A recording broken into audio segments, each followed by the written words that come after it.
classification.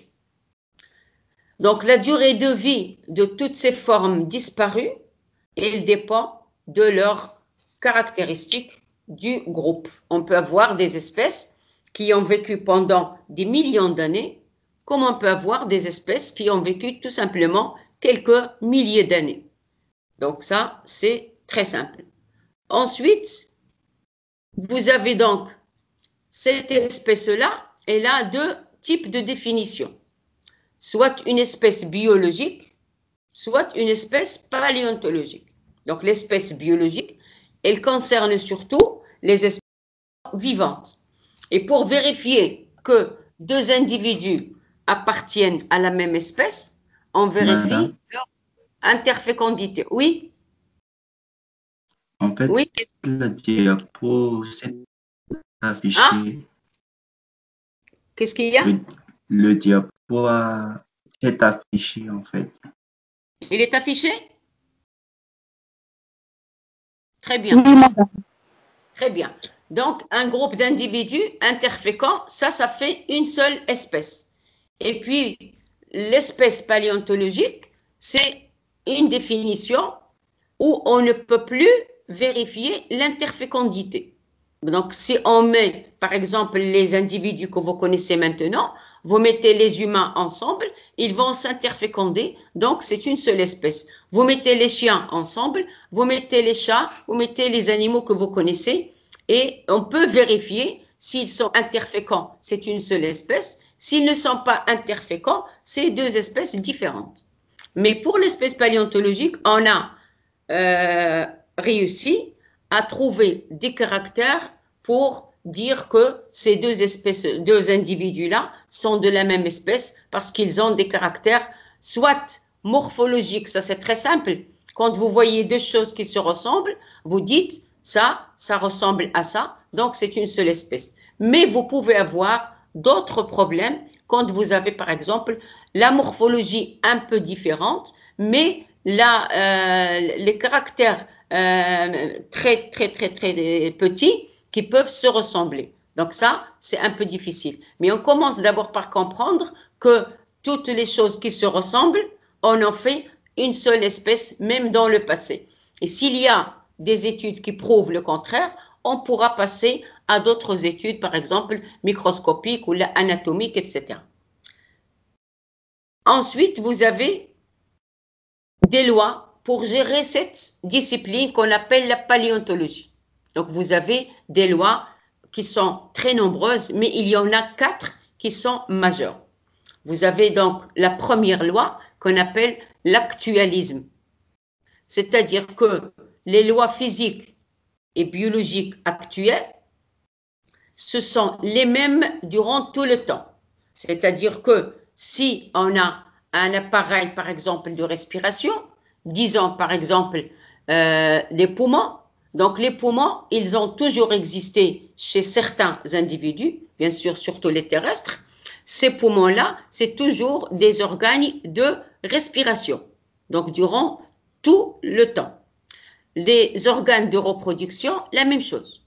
Des organes, par exemple, de respiration, ils ne peuvent pas être chez certains animaux de respiration et chez d'autres de nutrition.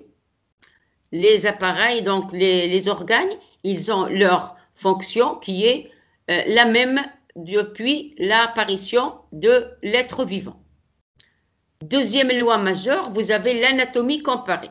Donc l'anatomie comparée, c'est que vous pouvez par exemple avoir des organes un peu différents, mais quand vous faites la comparaison de l'anatomie, c'est-à-dire en allant jusqu'à la cellule, on peut trouver que c'est la même chose.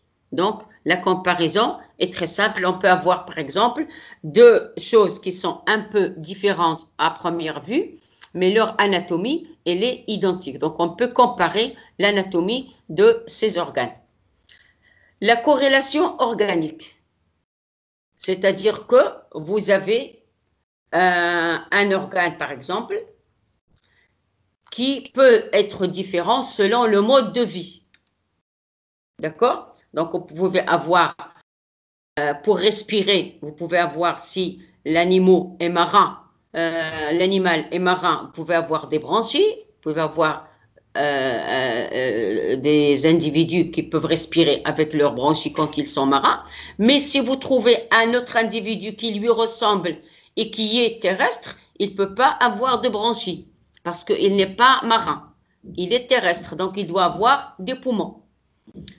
Ensuite, la quatrième loi majeure, c'est la chronologie relative. Il faut donc toujours tenir compte de la stratigraphie des couches. On vous a déjà expliqué que quand vous avez des couches les unes sur les autres qui sont à l'horizontale, la plus ancienne, c'est celle qui est en dessous. Donc, celle qui est en dessous, elle est ancienne, et celle qui est vers le haut, c'est la plus récente. Donc ça, c'est quand vous n'avez aucun mouvement géologique, ni tectonique, ni rien du tout. Quand vous avez une sédimentation toute simple. Donc, vous reprenez. Nous avons vu donc que la paléontologie, c'est une science qui étudie surtout les anciens, en les comparant avec l'actuel quand ils ont des individus qui leur ressemblent. On a vu que l'unité fondamentale de l'herbe, on a vu que cette espèce-là, elle peut être définie de deux manières, soit une espèce biologique, soit une espèce paléontologique. L'espèce biologique, c'est quand on peut vérifier l'interfécondité. L'espèce paléontologique, pour le moment, gardons en tête que ce sont les formes qui se ressemblent. On verra par la suite quelques problèmes. Pour gérer cette discipline de paléontologie, nous avons des lois. Donc, nous avons choisi 4 lois très importantes pour avoir une logique dans notre esprit des êtres vivants. Donc, vous avez l'actualisme, l'anatomie comparée, la corrélation organique et la chronologie relative. On n'a pas de chronologie absolue pour travailler ces êtres-là. On peut toujours dire l'un plus ancien que l'autre. Donc, c'est une comparaison, c'est une relativité de la chronologie de ces couches. Ensuite, vous avez donc les fossiles. Donc, les fossiles-là, c'est ce qui est individu qui n'a plus le même actuellement. Donc, un fossile, c'est un animal qui a vécu pendant un certain temps, mais qui a disparu maintenant. Donc, les fossiles, ou ce qu'on appelle en gros la biosphère, donc bios, ça veut dire individu, et sphère, ça veut dire terre. Donc, biosphère, c'est l'ensemble de tous les êtres vivants qui se sont succédés sur Terre. Donc, s'ils ont disparu, on ne les retrouve plus maintenant, c'est des fossiles, mais s'ils sont encore vivants comme nous, c'est des individus êtres vivants. Donc, un fossile, il correspond à des restes d'organismes. Donc, ces restes d'organismes-là, ça peut être... Donc, si on a de la chance, on peut avoir tout un ensemble d'individus complets. Si on est moins chanceux, on peut avoir quelques parties. Mais si on n'a pas de chance du tout, on peut avoir soit des traces ou des empreintes. Donc, ça, ce sont les différentes formes sous lesquelles se présente un fossile. D'accord ? Vous m'écoutez toujours? Oui, madame. Oui, madame. Allô? Oui, madame. Oui, madame. Oui. Répondez-moi de temps en temps parce que j'ai l'impression que je... D'accord. Donc, un fossile, quand il disparaît, il y a toujours un certain nombre, ou un certain qualité de sédiments qui les recouvre. Donc, ces sédiments-là, ce sont ce que vous avez vu en première année, des roches sédimentaires. Donc, ces roches sédimentaires-là, ce sont, vous connaissez, ce sont les argiles, les grès, les calcites, enfin, calcaires, les conglomérats, tout ça, ce sont des roches sédimentaires. Mais nous, l'important pour notre fossile, c'est quand il y a, par exemple, une partie dure, une partie molle, à première vue, vous n'allez plus trouver de partie molle parce qu'il va se détruire. Il va subir une destruction par les changements de pression, de température ou de circulation d'autres fluides. Ces circulations-là, ou là, ces agents de destruction, ils vont commencer par faire disparaître d'abord les parties molles, et puis, bien sûr, si vous avez par exemple un fossile qui est dans sa totalité calcaire, c'est-à-dire qui n'est formé que par de la calcite, donc vous avez fait des TP avant, si vous prenez du CaCO3 qui est de la calcite, vous mettez de, je ne sais pas moi, ça va être dissous. Donc vous n'allez plus trouver votre fossile. Qu'est-ce que vous allez trouver? Vous allez trouver la forme. Et cette forme de fossile que vous allez trouver, puisque vous n'avez plus de fossile en tant que, vous allez avoir ce qu'on appelle un moule. Et ce moule-là, c'est soit un moule interne, comme ceci, d'accord, soit un moule externe. Les deux phénomènes importants que peut subir un fossile quand il est fossilisé, c'est soit la dissolution, soit la recristallisation. Cette recristallisation, elle provient de quoi? Elle provient à partir des circulations fluides qui passent sur ce fossile-là et qui peuvent interagir avec la structure ou la constitution chimique de l'organisme. Donc, même vous, en tant qu'humain, vous avez donc des os, c'est formé par du gaz, vous avez du fer, vous avez du zinc, vous avez plusieurs éléments qui sont rassemblés, qui a fait de vous cette partie-là de votre corps, c'est-à-dire de la constitution anatomique, la constitution moléculaire de votre corps. Donc ça, si vous détruisez un être humain, vous allez retrouver un ensemble d'éléments comme chez tous les animaux, les autres. Mais la différence, c'est que vous avez des animaux qui ont, par exemple, un ensemble de pourcentages qui diffèrent d'un individu à l'autre. Donc, nous, par exemple, dans notre corps, nous avons 70% d'eau. Donc, quand on meurt, ces 70%, ils vont se volatiliser. On ne va plus trouver de ce 70% d'eau.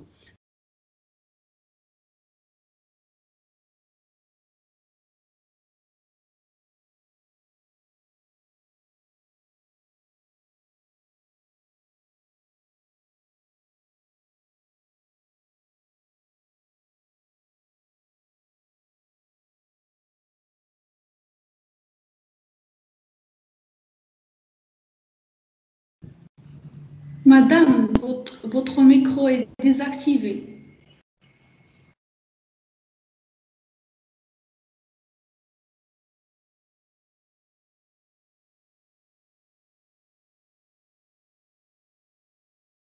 Depuis quand il est désactivé? C'est bon, madame, Depuis, on vous entend. ça marche maintenant? Oui, ça marche, on vous entend. Oui, ça Vous marche. m'entendez, d'accord. D'accord. Donc, ensuite, vous avez, par exemple, la partie fossile. Donc, il y a un petit quelque chose où vous avez la conservation des tissus. On va commencer par les premiers. Donc, vous avez cette fossilisation où vous avez les conditions de fossilisation. Donc, si vous prenez, par exemple, un individu et vous le laissez sur terre, c'est-à-dire il n'est pas enfoui, il va se détruire rapidement et se décomposer. Et on n'aura plus de fossiles corrects, bien protégés. Les conditions que ce soit une bonne fossilisation pour ne pas subir cette destruction, c'est si vous avez un individu qui, quand il meurt, il est par exemple enfoui sous des sédiments. Donc là, il est protégé contre les agents biologiques et les agents atmosphériques, c'est-à-dire il sera mieux conservé. Ce que vous avez en photo là, vous avez donc une photo d'un animal où l'animal qui est mou, il a disparu, mais vous n'avez que la partie dure. Et cette partie dure, puisqu'il y a des trous, on va voir en TP ce que c'est comme animal et ce que c'est que ces trous-là. Donc, ces trous-là, il y aura des circulations de fluides. Ça peut être de l'eau ou ça peut être d'autres fluides qui sont chargés en autre calcite par exemple ou là en autre élément et ces éléments-là, ils seront recristallisés dans ces trous-là. Donc on aura un fossile mais recristallisé à l'intérieur avec autre chose. Donc vous n'avez plus seulement l'individu fossile, mais vous avez l'individu avec d'autres éléments recristallisés. Ça, c'est ce qui est animal et c'est l'essentiel de notre cours. Vous pouvez aussi avoir, actuellement par exemple, on peut fossiliser, si vous voulez, on peut garder le terme de fossile, mais ça c'est une fossilisation artificielle.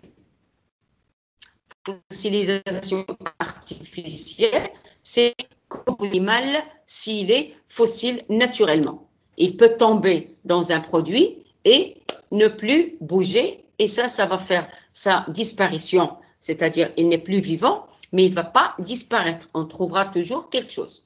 Donc, comme j'ai dit au début, si on a de la chance, il sera conservé totalement, s'il est enfoui, et s'il n'est pas enfoui, et on n'aura que quelques parties de ce fossile.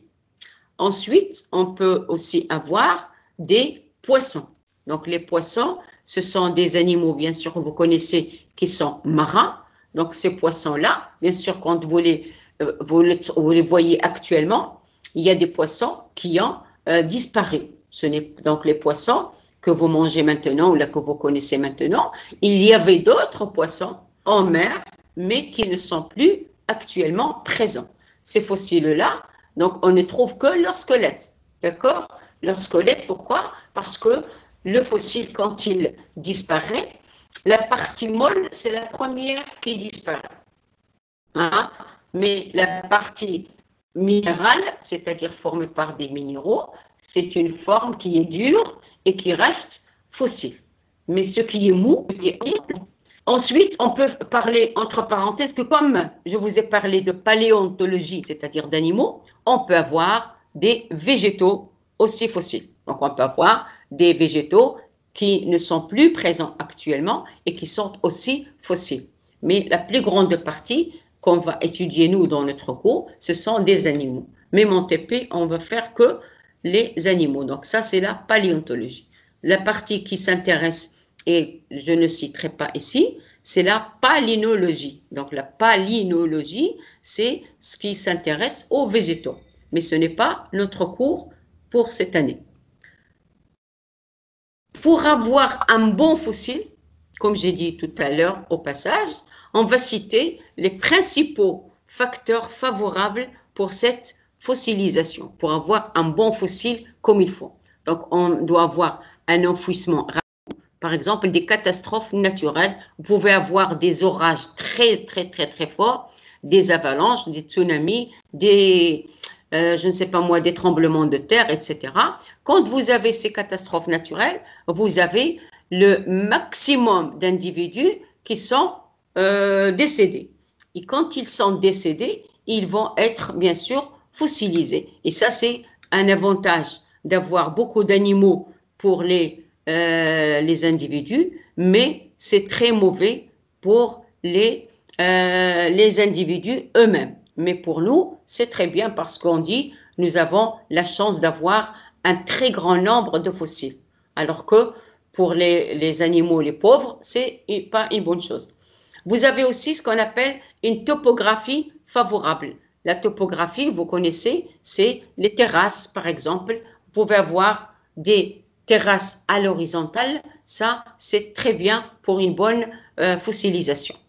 Vous pouvez aussi avoir un autre caractère qui est moins important, qui est le mode de vie de cet organisme.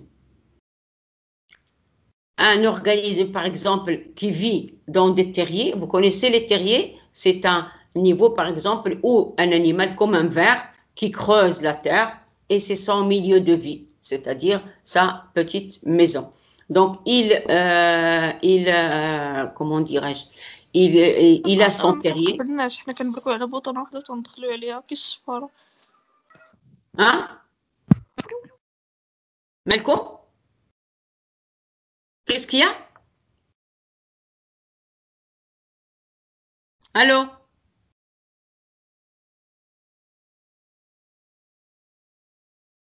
Alors, vous m'écoutez toujours?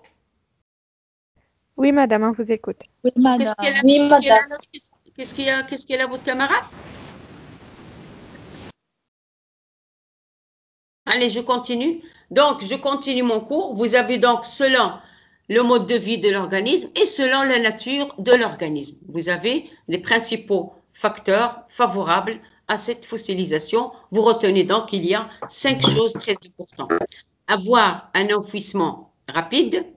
Nirina, qu'est-ce que tu as? Vous avez les catastrophes, une topographie favorable à la fossilisation, et puis vous avez le mode de vie de l'organisme. Et ensuite, vous avez la nature de l'organisme. Quand on a tout cet ensemble d'individus, on va voir donc comment les classer. Et puis, il faut toujours commencer par 2 ou 3 grands classements. Donc, on classe les animaux. Si, par exemple, vous trouvez des individus qui ressemblent tous à un chien, vous allez les mettre tous ensemble. Donc, vous connaissez, par exemple, vous connaissez le chien. Donc, tous ceux qui ressemblent, par exemple, au chien, vous les mettez ensemble. Si vous avez, par exemple, des individus qui ne sont pas très connus, d'accord? C'est-à-dire, vous hésitez entre plusieurs choses. Vous les mettez ensemble. Et vous pouvez avoir aussi quelque chose que vous trouvez sur terrain qui n'est pas du tout connu. Donc, vous avez un fossile appartenant à un ensemble d'individus inconnus, c'est-à-dire que vous ne connaissez pas, que vous n'avez jamais vu. Donc, vous mettez ensemble. Donc, vous mettez 3 gros paquets pour le moment, des individus que vous connaissez très bien, des individus que vous n'avez jamais vus, que vous ne connaissez pas, ou des individus, par exemple, si vous trouvez une dent, c'est un organe d'individu. Donc, vous avez une partie d'un individu. Ensuite, vous avez, on passera à autre chose. Ensuite, vous avez donc, explication de chacun de ces types-là. Vous avez donc ici des exemples. Bien sûr, je ne vous demande pas d'apprendre par cœur tout cela, mais je vous demande de connaître au moins comment classer un individu que vous trouvez sur terrain. Donc, on a dit tout à l'heure que nous avons la plus petite unité qui est l'espèce. Donc, vous montez, vous avez déjà vu ça ailleurs, vous montez par exemple pour le genre, la famille, l'ordre, la classe, l'embranchement et le règne. Donc, vous avez déjà le règne animal et le règne végétal. Et ensuite, le règne végétal, vous le laissez de côté et le règne animal, c'est ce que l'on va étudier. Donc, par exemple, vous travaillez en paléontologie, vous avez donc l'interfécondité, par exemple, dans notre exemple-là, qui est le loup. Donc, vous connaissez tous, c'est un fossile trouvé qui correspond à un organisme connu. Ensuite, vous avez un organisme qui n'est pas connu, ou vous avez un organe. J'ai dit l'exemple, par exemple, de trouver une dent. Vous allez chercher cette dent-là, elle ressemble à la dent, par exemple, de X animal. Ou, par exemple, un œuf. L'œuf, par exemple, vous connaissez actuellement l'œuf de poule, donc vous pouvez comparer, est-ce que cet œuf-là que vous avez trouvé en fossile, elle correspond, ou là, elle est identique, ou là, elle a quelques ressemblances avec l'œuf actuel, et vous essayez de interpréter votre travail. Bien sûr, l'interprétation que vous avez, elle est plus simple quand vous avez 2-3 caractères. Mais s'il y a d'autres caractères qui apparaissent, par exemple avec l'évolution microscopique ou avec l'évolution informatique, il faut essayer. Donc, plus vous avez de caractères, plus c'est difficile de confondre des espèces. Donc, si vous avez par exemple que 2 caractères de forme, vous pouvez, ça c'est facile, vous mettez 2 groupes. Mais si vous avez d'autres critères qui sont très importants, ça va vous aider à parler d'autres individus. Ensuite, vous avez les individus qui se ressemblent. Les individus qui se ressemblent, ça fait une seule espèce. Donc ça, c'est très simple. Mais on peut avoir deux gros problèmes. Le premier problème que nous avons connu en paléontologie, c'est le polymorphisme. Donc vous avez poly, ça veut dire plusieurs, et morphisme, ça veut dire morphologie. Ça veut dire que vous pouvez avoir, par exemple, deux individus qui ne se ressemblent pas, hein, mais qui sont interféconds. Vous pouvez avoir même des exemples actuels. Donc, ce caractère-là, c'est problématique parce que nous, on ne peut plus vérifier l'interfécondité. Mais on a quand même fait d'autres études où on a trouvé que, par exemple, nous avons le mâle, par exemple, qui est plus petit que la femelle. Donc ça, c'est un problème qui est actuel, qui a pu résoudre pas mal de problèmes parce que nous le sentons, vous avez le mâle et la femelle qui sont différents et ça fait la même espèce. On peut même parler de l'homme et la femme. Mais là, on ne rentre pas dans le détail humain. On reste toujours à la limite des animaux. Vous avez des animaux que je vais vous citer en TP qui sont, quand ils sont mâles, c'est des petits et quand ils sont femelles, c'est des grands. Ou encore, vous avez l'exemple actuel de ce qu'on appelle le développement ontogénique. Ça veut dire quoi? Ça veut dire que vous pouvez avoir des individus, quand ils sont bébés, quand ils sont petits, ils ont une forme, mais quand ils sont adultes, ils changent. Et l'exemple que vous connaissez tous en biologie, c'est la grenouille. D'accord? Vous avez aussi ce qu'on appelle le polymorphisme.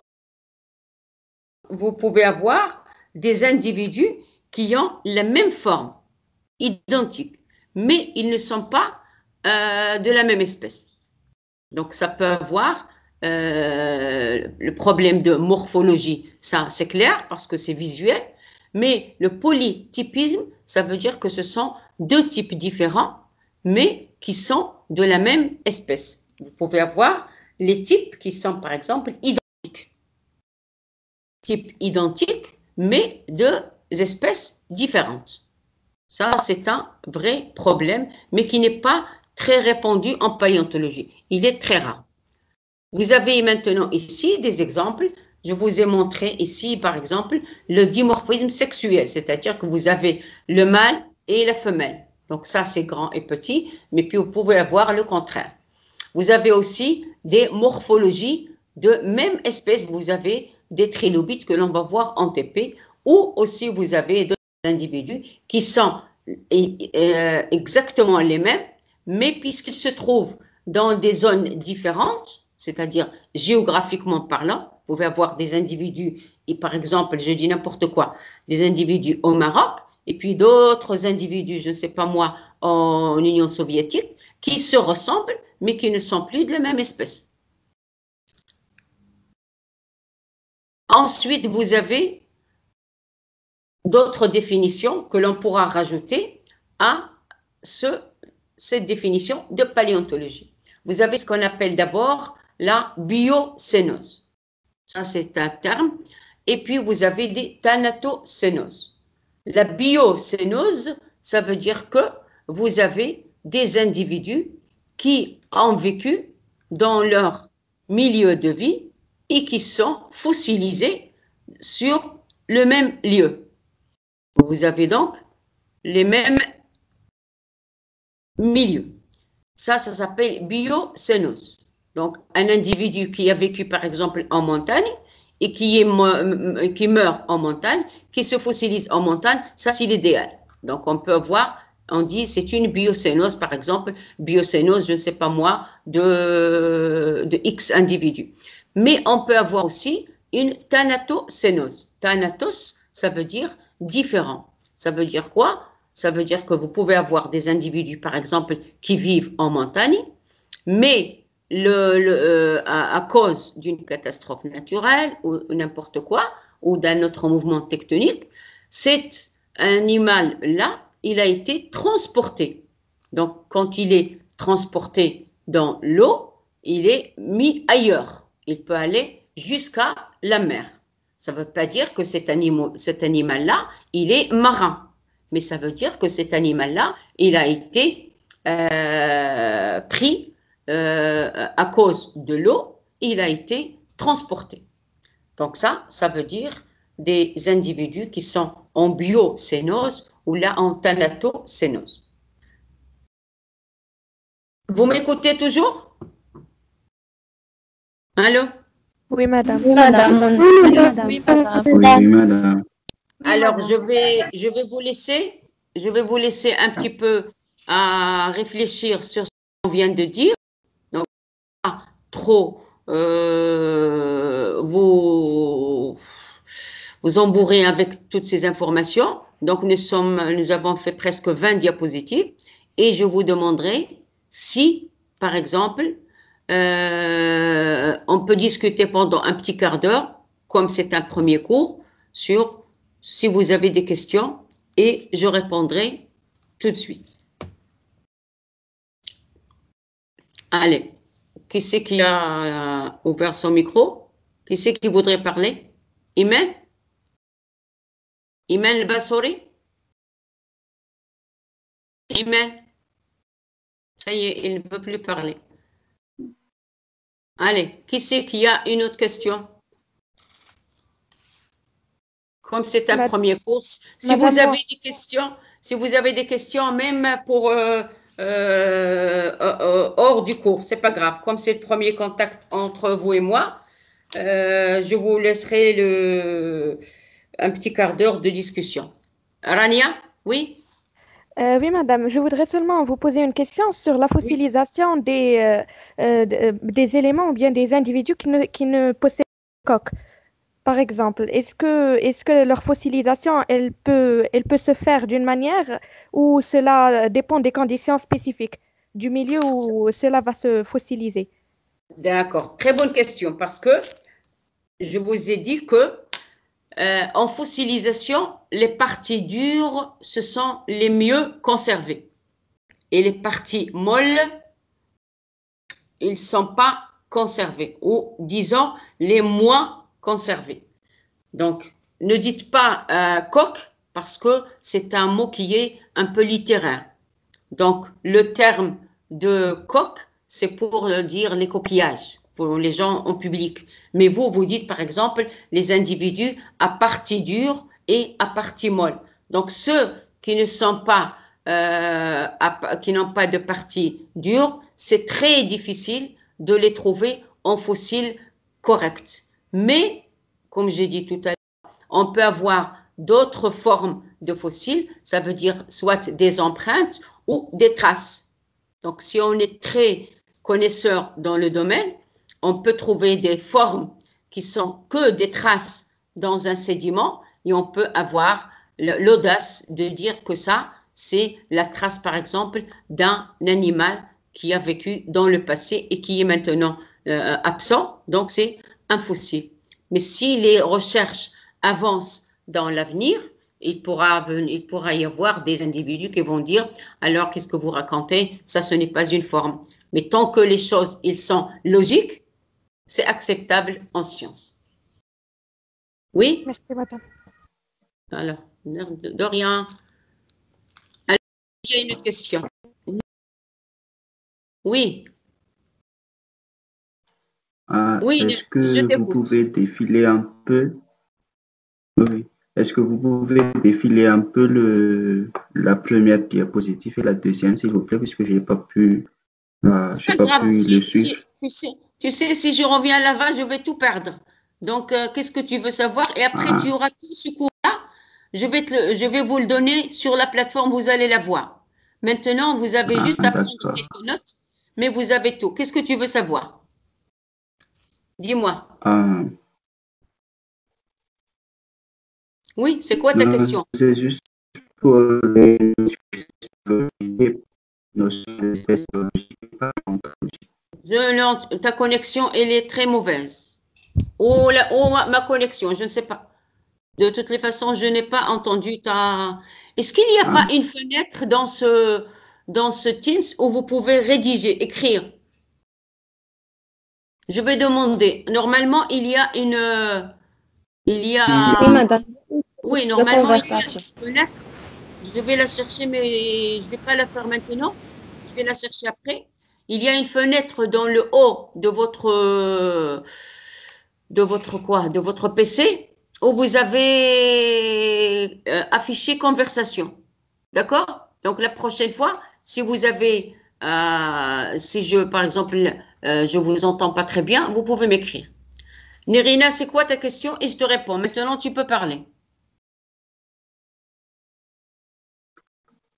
Je veux juste savoir à propos des notions des espèces biologiques et paléontologiques.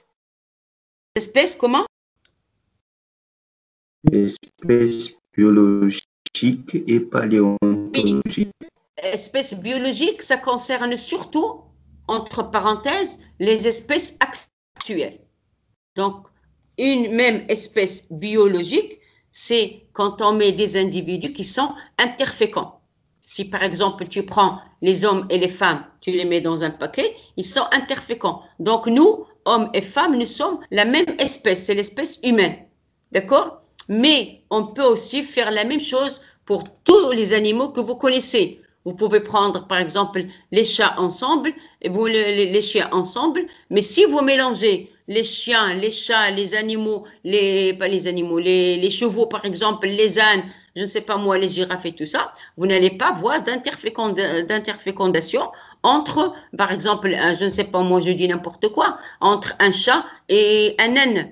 Donc ça, c'est deux espèces différentes. Ils ne peuvent pas s'interféconder. Donc vous avez les chats qui s'interfécondent, même s'ils sont différents de couleur, même s'ils sont différents de taille, même s'ils sont différents, je ne sais pas moi, de forme, même s'ils sont différents de peluche. Donc, mais ça fait toujours l'espèce chat ou l'espèce chien. Donc, vous avez des chiens qui sont de différents types, mais c'est toujours des chiens. Vous avez des grands, je ne sais pas moi, je ne connais pas les noms des chiens, mais vous avez par exemple une caniche et un, je ne sais pas moi, labrador, ça fait un chien. D'accord? Mais vous ne pouvez pas les interféconder, ce n'est pas la même espèce. Ça va? Et puis, autre chose, l'espèce paléontologique, c'est quoi? Vous ne pouvez pas vérifier la fécondité. Donc, qu'est-ce que vous faites? Vous avez par exemple une coquille qui ressemble à une autre coquille, vous allez dire ça se ressemble, j'en fais une seule espèce. Mais s'il y a d'autres informations que vous pouvez récupérer à partir, je ne sais pas moi, de l'anatomie de la coquille, vous trouvez que c'est différent, vous ne pouvez plus dire que c'est la même espèce. Donc ça, c'est juste des informations. Plus vous avez d'informations, plus vous pouvez départager les espèces anciennes qui sont fossiles qu'on ne voit plus maintenant. C'est bon? Autre question? Merci beaucoup. Oui, c'est bon. D'accord. Allez, aux étudiants. Une autre question? Oui, madame, j'ai une question. Une question. Une question. Je ne te vois pas à l'écran, mais ce n'est pas grave. Oui, par rapport aux 4 lois majeures. Oui. En paléontologie, est-ce qu'ils sont liés les uns aux autres? Et quelle est son application dans le terrain? Application de quoi? De ces lois? Oui, madame. D'accord. Donc, ces lois qu'on appelle les lois majeures, donc comme le terme l'indique, vous avez loi majeure. Ça veut dire que si vous voulez faire des études de quelque chose, il faut avoir des choses, par exemple, qui sont fixes, des choses qui sont connues, des choses qui sont logiques. Donc, en sciences, vous avez toujours des approches pour faire vos études. Alors, si vous voulez parler d'un animal que vous connaissez et puis que vous avez toujours en fossile, vous dites, moi, j'ai des caractères qu'il faut voir. Je ne vais pas comparer n'importe quoi. Je ne vais pas, par exemple, m'amuser une ammonite à un trilobite, parce que ça sera ridicule. Mais ce que je peux comparer, c'est des choses qui sont logiques. Donc, qu'est-ce qu'on a fait? on a pris, par exemple, les individus qui ont des critères que l'on peut comparer. Donc, on ne peut pas comparer, par exemple, le bras, je ne sais pas, je dis n'importe quoi, le bras d'un homme à un autre organe, d'un autre animal. Mais si je prends, par exemple, un poumon, le poumon, par exemple, de l'homme, il nous sert à la respiration. D'accord? Allô? Oui, madame, d'accord. Donc, donc cet organe-là qui est les poumons, qui servent à la respiration, ils ont toujours servi à la respiration, même pour les animaux anciens. Donc, ça, c'est ce qu'on appelle l'actualisme. Donc, tout ce qui est critère dans le passé, il a gardé sa même fonction dans le présent. Écoutez, il y a toujours dans la nature des 1% de problématiques. Mais quand on a des 99% de majorité, ça peut être, par exemple, tout le monde. Mais il y a toujours des exceptions. D'accord? D'accord, madame. Alors, allez, encore 5 minutes pour finir le cours. Est-ce que vous avez d'autres questions ou là? Madame, c'est vous. Oui. Oui. Allô? Allô? Allô, qui a parlé au début? Oui. Oui. Vous êtes? C'est Ouda. Parce que je ne sais pas moi pourquoi je ne vois pas tout le monde. Parce que mon écran... D'accord, allez, votre question, Ouda. Madame, j'ai pas bien compris par rapport à la classification, la troisième cas de si Le troisième cas, le. troisième cas, si le fossile correspond à un élément d'un organisme. D'accord. Ça, c'est par exemple, vous pouvez trouver, ça c'est très courant, si vous allez par exemple dans les sédiments du phosphate, ça je donne un exemple qui est très connu, et vous pouvez trouver que des dents que vous pouvez ramasser à la pelle. Mais une dent, ce n'est pas un organisme. Un organisme, c'est un corps. Et la dent, c'est un organe. Donc, on peut trouver par exemple une dent fossile. Et qu'est-ce qu'on fait nous? On travaille sur cette dent et on va essayer de voir c'est la dent de quel animal. Donc, ça peut être une dent de poisson ou une dent d'un autre animal selon la morphologie de la dent, selon la grandeur, selon la taille, selon par exemple la constitution anatomique. Donc là, je ne vais pas dire que cette dent-là, c'est un organe. Parce que c'est pas ridicule. Il n'y a qu'une seule chose. Donc cette dent-là ne peut être qu'un organe d'un organisme. Et cet organisme-là, je ne l'ai plus en fossile. Il a disparu complètement. Ou là, je la dent dans un lieu, et puis je peux avoir le squelette dans un autre lieu. Donc ce squelette-là, je vais essayer de voir si je peux parler, par exemple, de cette dent-là qui appartient à ce même squelette. Et ça demande bien sûr des travaux. Mais on peut trouver en fossile qu'une dent. D'accord? D'accord, merci madame. Allez, je vous en prie. Alors, oui, dernière question. Alors, oui. J'ai pas compris ce que c'est la fossilisation artificielle. Comment ça se fait? Oui. J'ai pris le terme de fossilisation pour... C'est vous, Nestor? Oui. D'accord. De fossilisation de manière à ce que vous compreniez ce qui peut se passer en nature. Nous, par exemple, quand on veut garder, je dis bien garder, un animal qui meurt, je prends par exemple un scorpion et je veux garder ce scorpion en forme et en couleur. Donc, l'homme, il a cherché à avoir ce scorpion-là, même après sa mort, de empêcher sa disparition. Donc, il a trouvé un produit qui est l'ambre, par exemple, et où on peut mettre ce scorpion et le garder collé. Donc, il n'est pas vivant, mais il est conservé. Donc ça, c'est l'équivalent de ce qui peut se passer en fossilisation.